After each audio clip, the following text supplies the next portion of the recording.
دا هغه وخت و چې په پښتونخوا کې د انګریزانو راج و او پښتانه په خپلو منځونو کې په بدیو او دشمنیو کې اخته وو.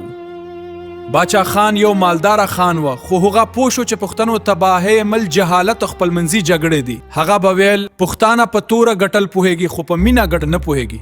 باچا خان په اتمانزو کې یو آزاد مکتب جوړ کړو. هغه به له کلي نه تر کلي ګرځېدو او خلکو ته به ویل چې خپل بچي سبق ته ولېږي.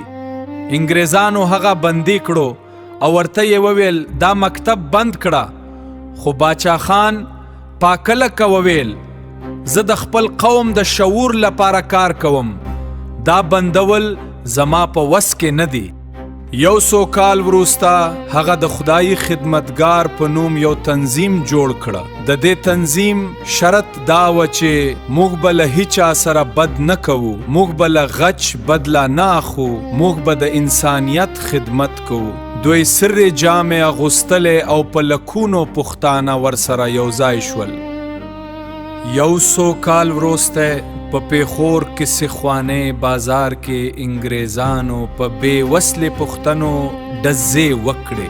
پښتنو په لاسونو کې ټوپک نه لرل، هغوی یوازې په آرامه ډول ولاړ وو. هغوی شهیدان شول خو لاس یې پورته نه کړ. دا د نړۍ په تاریخ کې د صبر او استقامت ټولو لوی واقعه وه. باچا خان خپل ټول ژوند په زندانونو او خدمت کې تیر کړو. هغه ته فخر افغان وویل شول. هغه ثابته کړه چې پښتون یوازې جنګیالی نه دی بلکې پښتون ډیر نرم زړه او د انسانیت خدمتګار هم دی.